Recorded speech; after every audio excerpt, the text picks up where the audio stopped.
नमस्कार, मैं हूं रत्ना और आप देख रहे हैं सी न्यूज़ भारत। वक्त हो गया उत्तर प्रदेश बुलेटिन का। बात होगी आगरा की, जहां सेंट एंड्रयूज स्कूल की कर्मयोगी शाखा में रंगोली प्रतियोगिता का आयोजन किया गया। और इसी के साथ बात होगी लखनऊ की, जहां बसपा प्रमुख मायावती की रैली को लेकर तैयारियां जोरों पर हैं। ऐसे तमाम खबरों पर विस्तार से चर्चा करेंगे उत्तर प्रदेश बुलेटिन में। अप्सा क्रिएस्टर 2025 के तहत सेंट एंड्रयूज स्कूल की कर्मयोगी शाखाओं में रंगोली प्रतियोगिता का आयोजन किया गया, जिसमें तकरीबन 300 बच्चों ने भाग लिया। इस मौके पर संस्था के सदस्य उपस्थित रहे, जिनका स्कूल प्रबंधन द्वारा स्वागत सम्मान किया गया। उसके बाद स्कूल के सीएमडी डॉक्टर गिरिधर शर्मा ने बच्चों को आशीर्वाद दिया और कहा कि संघर्ष से ही जीवन की शुरुआत होती है। बच्चों ने बहुत ही सुंदर रंगोली बनाई है। हम सभी बच्चों के उज्जवल भविष्य की कामना करते हैं। अप्सा संस्था का उद्देश्य है कि पढ़ाई के साथ बच्चों का सर्वांगीण विकास हो, ताकि वह अपनी प्रतिभा का प्रदर्शन कर सके और अपने स्कूल का नाम रोशन कर सके। बच्चों द्वारा बनाई गई रंगोली अनेक प्रकार के संदेशों के साथ प्रस्तुत की गई। अप्सा का परिकल्पना बहुत ही सार्थक सिद्ध हो रही है। इतने सारे कॉम्पिटिशन्स, इतने सारे बच्चे, इतनी ज़बरदस्त प्रतियोगिताएं और जजेस के लिए बहुत बड़ी मुश्किल, कैसे चुने कौन विजेता है। मैं कहूँगा कि जो भी बच्चे अपने स्कूल के प्रेजेंट कर रहे हैं, ये सभी विजेता हैं। और 3 कैटेगरीज़ में रंगोली प्रतियोगिता का आयोजन हो रहा है। जो जूनियर कैटेगरी है उसका टॉपिक है फ्लावर गार्डन, 24 टीमें पार्टिसिपेट कर रही हैं। जो दूसरी कैटेगरी है वो है फोक, तो उस पे बच्चों ने अपनी रंगोलियाँ प्रस्तुत की हैं और लगभग उसमें भी हमारी 19 टीमें पार्टिसिपेट कर रही हैं। तो जितने भी जजेस हैं ये भी काफ़ी मुश्किल में हैं, क्योंकि हर रंगोली अपने आप में कोई मैसेज दे रही है। बच्चों ने रंगों का क्या खूब प्रदर्शन किया है और हर रंगोली कोई संदेश देने वाली है। बहुत मुश्किल है जानना, लेकिन अप्सा का जो प्रयास है वो बहुत सफल है, क्योंकि इन प्रतियोगिताओं में पार्टिसिपेट करके ही बच्चों के अंदर बदलाव आते हैं और वो बेहतरी की तरफ बढ़ते हैं। क्योंकि संघर्ष करना बहुत आवश्यक है और संघर्ष जीवन का मूल मंत्र है और इसके लिए कभी भी कोई शॉर्टकट नहीं होता। तो बच्चे अपनी स्टडीज़ के साथ विभिन्न विधाओं। आगरा से सी न्यूज़ संवाददाता अनुज उपाध्याय की रिपोर्ट। आगरा जनपद के आमलखेड़ा स्थित श्री दान कुंवरी इंटर कॉलेज में मिशन शक्ति 5.0 के तहत 12वीं की छात्रा दिशा को प्रधानाचार्य एवं कक्षा 12वीं की छात्र संध्या को एक दिन के लिए उप प्रधानाचार्य बना गया। प्रधानाचार्य दिशा ने विद्यालय का विधिवत्ता संचालन किया।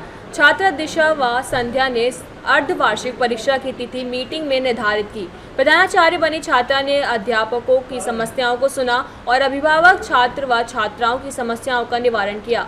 उन्होंने कार्यालय संबंधित सभी कार्यों का जायजा लिया। उप प्रधानाचार्य बनी संध्या ने भी सभी कार्य में सहयोग किया।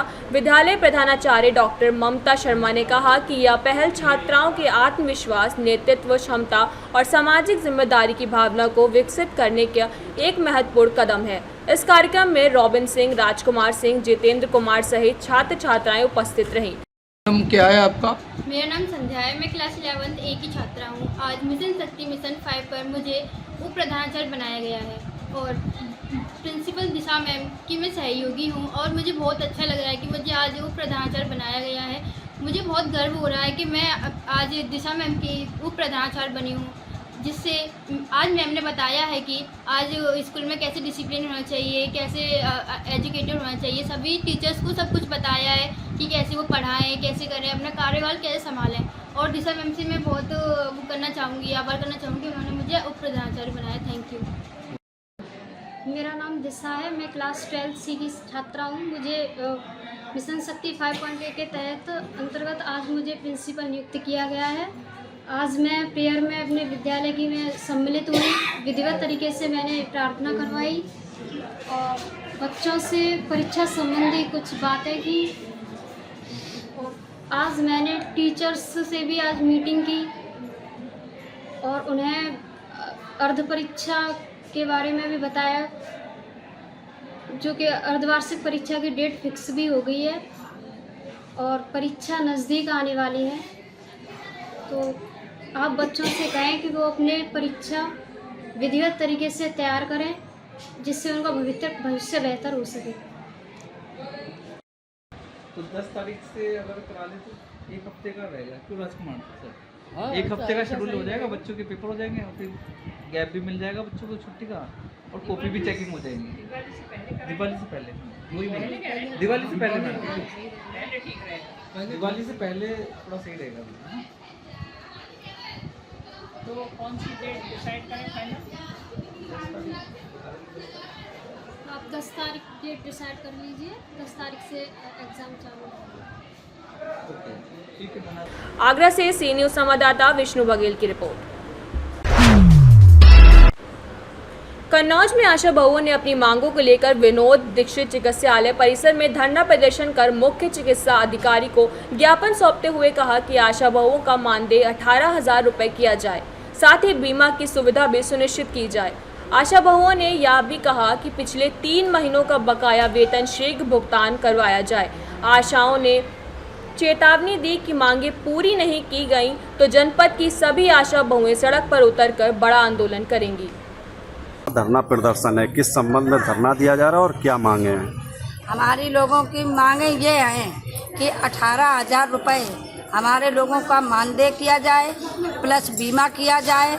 हमारी कईयों बहनें मर चुकी हैं, गुजर चुकी, उनके लिए आज तक कुछ नहीं किया गया है। और जो हमारे लोगों का 3 महीने से पैसा नहीं गया है वो पैसा डाला जाए, और अगर पैसा ना डाला गया और हमारा मानदेय ना बना तो दीपावली के बाद हम अपना संगठन जोड़ के इसके बाद में धरना प्रदर्शन फिर शुरू हो जाएगा। किस चीज़ का पैसा रुका हुआ है? हमारे जो डिलीवरी वो होती है जननी सुरक्षा, उसका पैसा, जो हमारा वाउचर है उसका पैसा, जो टीकाकरण होता है उसका पैसा, मेरे जितने भाग का पैसा आता है कोई भाग का पैसा नहीं जाता है। 3 महीने हो गए, अब आ रहा है त्यौहार, जब हम लोगों का पैसा नहीं होगा तो अपने बच्चों के लिए क्या करेंगे? तो हमारा ये पैसा जो है वो पैसा डाला जाए, और हमारा जब एक सफाई कर्मचारी, एक सहायिका, उसके पैसे बांध दिए गए, उसका मानदेय बांध दिया गया, तो हमारे लोगों के लिए नहीं है सरकार के पास पैसा? क्यों नहीं है? क्यों नियुक्ति की गई? किस संगठन से हैं आप लोग और कहाँ पर धरना प्रदर्शन कर रही हैं? हम सीमो कार्यालय में धरना प्रदर्शन कर रहे हैं। आशा वेलफेयर एसोसिएशन की यूनियन से आशा जिला अध्यक्ष। क्या नाम है? रानी देवी। कन्नौज से सी न्यूज़ संवाददाता शिबू की रिपोर्ट। सपा संस्थापक मुलायम सिंह की पुण्यतिथि पर लखीमपुर से शुरू हुई समाजवादी संदेश यात्रा कन्नौज के सपा कार्यालय पहुंची, जहां साइकिल यात्रा का जोरदार स्वागत हुआ। यह यात्रा सैफई तक आयोजित की जाएगी। सयुज के प्रदेश उपाध्यक्ष हसीब हसन ने समर्थकों के साथ यात्रा का स्वागत किया। साथ ही सयुज नेता साइकिल यात्रियों को जिले के बॉर्डर तक छोड़ने भी गए। हसीब हसन ने कहा, इन जवानों के बलबूते 2027 में अखिलेश यादव उत्तर प्रदेश की सीएम बनेंगे।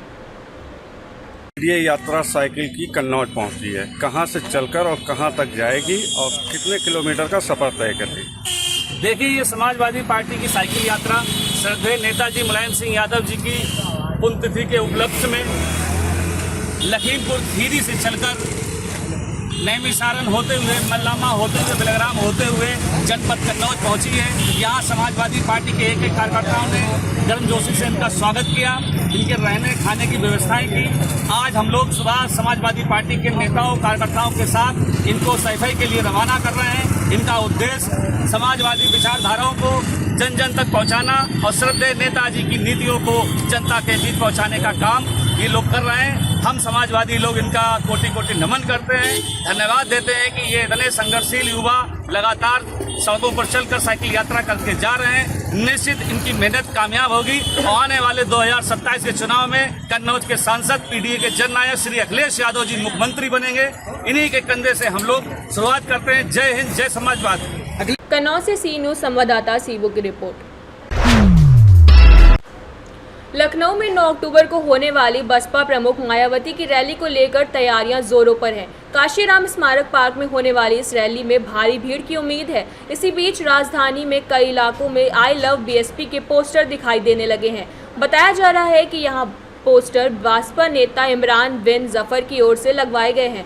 दिलचस्प बात यह है कि भाजपा, सपा और कांग्रेस के बाद अब बसपा ने भी पोस्टर वॉर में एंट्री ले ली है। मायावती की इस रैली को लेकर बसपा संगठन और कार्यकर्ता दोनों ही पूरे दमखम में जुटे हुए हैं। लखनऊ से सी न्यूज़ संवाददाता प्रियांशु की रिपोर्ट। खबर संभल से है, जहां मिशन शक्ति 5.0 के तहत IM इंटर कॉलेज में मिशन शक्ति टीम द्वारा छात्राओं को गुड टच, बैड टच की जानकारी दी गई। साथ ही उत्तर प्रदेश सरकार द्वारा संचालित जन कल्याणकारी योजनाएं एवं साइबर अपराधों से बचने के उपाय आदि से अवगत कराया गया।